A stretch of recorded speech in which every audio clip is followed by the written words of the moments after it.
नमस्कार, आप देख रहे हैं अनंत ज्ञान और मैं रीत हाजिर हूं हिमाचल प्रदेश की 10 बड़ी खबरों के साथ। हिमाचल प्रदेश हाई कोर्ट ने राज्य सरकार की उस अधिसूचना पर अंतरिम रोक लगा दी है जिसके तहत विधायकों को नगर निगमों और नगर परिषदों में अध्यक्ष व उपाध्यक्ष के चुनाव में मतदान का अधिकार दिया गया था। अब फिलहाल विधायक इन चुनावों में वोट नहीं डाल सकेंगे।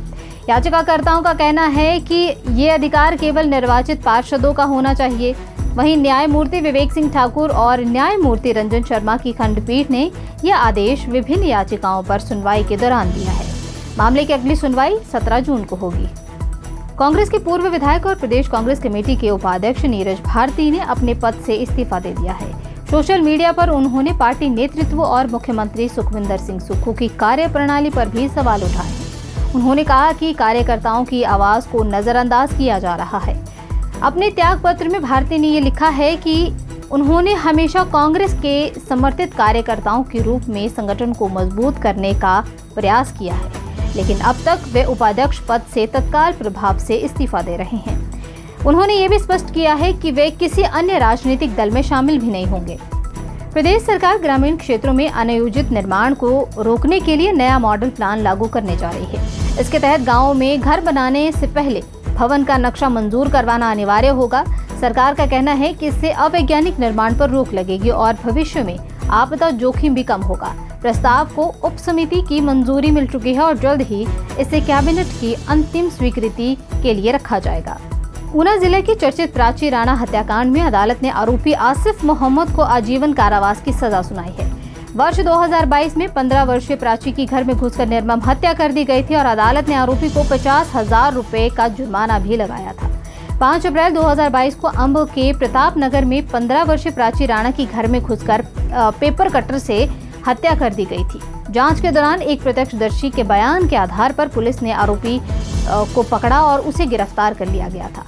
उसकी निशानदेही पर हत्या में इस्तेमाल पेपर कटर भी बरामद किया गया है और मामले की सुनवाई के दौरान अभियोजन पक्ष ने 28 गवाह पेश किए थे। सभी साक्ष्यों और गवाहों के बयानों के आधार पर अदालत ने आरोपी को हत्या और घर में घुसकर अपराध करने और सबूत मिटाने का भी दोषी ठहराया है। करीब 4 साल तक चली सुनवाई के बाद इस फैसले को पीड़ित परिवार के लिए न्याय के रूप में देखा जा रहा है। नेता प्रतिपक्ष जयराम ठाकुर ने आरोप लगाया है कि पंचायत चुनावों में भाजपा समर्थित उम्मीदवारों की जीत के बाद सरकार बीडीसी और जिला परिषद अध्यक्ष उपाध्यक्ष चुनावों में देरी कर रही है। नेता प्रतिपक्ष जयराम ठाकुर ने यह दावा किया है कि पंचायत चुनावों में भाजपा समर्थित उम्मीदवारों को बड़ी जीत मिली है। उन्होंने ये भी कहा है कि सरकार को हार का डर सता रहा है। साथ ही उन्होंने एंट्री टैक्स और अन्य प्रशासनिक फैसलों को लेकर भी सरकार को घेरा। प्रदेश में आदर्श आचार संहिता समाप्त होने के बावजूद कर्मचारियों और अधिकारियों को तबादले के लिए अभी और इंतजार करना होगा।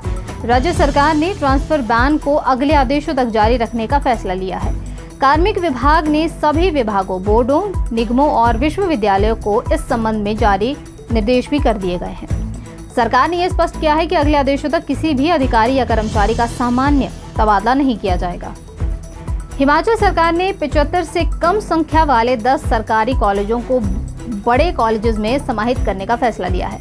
इन कॉलेजेस में पढ़ रहे छात्रों को दूसरे संस्थान में शिफ्ट किया जाएगा और इन 10 कॉलेजेस में कुल 448 छात्र अध्ययनरत हैं और इसमें प्रथम और द्वितीय वर्ष के 319 छात्रों को अब पूरे दूसरे कॉलेजों में पढ़ाई करनी होगी।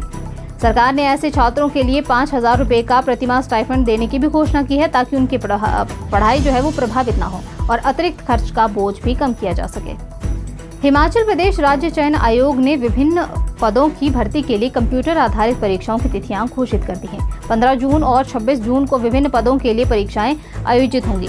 आयोग के सचिव डॉक्टर विक्रम महाजन ने यह बताया है कि 15 जून को stenotypist, plate maker, offset operator, photo type setter operator, fly boy और लेबोरेटरी असिस्टेंट यानी कि बायोलॉजी और सीरोलॉजी पदों के लिए अलग अलग शिफ्टों में परीक्षाएं आयोजित होंगी। आयोग ने अभ्यर्थियों को ये सलाह भी दी है कि वे समय समय पर आयोग की वेबसाइट को चेक करते रहें। एडमिट कार्ड परीक्षा से करीब 1 सप्ताह पहले जारी कर दिए जाएंगे। कुल्लू जिले के भुंतर में शुक्रवार सुबह एचआरटीसी की एक बस डिवाइडर से टकरा गई और राहत की बात यह रही कि बस में कोई यात्री मौजूद नहीं था। बस को तकनीकी जांच के लिए वर्कशॉप ले जाया जा रहा था और प्रारंभिक जांच में ये सामने आया है कि वाहन को बचाने के प्रयास में चालक ने बस मोड़ी और जिससे ये हादसा हुआ है। चालक और परिचालक सुरक्षित हैं और पुलिस मामले की जांच कर रही है। तो ये थी दिन भर की तमाम बड़ी अपडेट्स। बाकी की तमाम जानकारी के लिए आप अनंत ज्ञान के यूट्यूब और फेसबुक को जरूर सब्सक्राइब करें।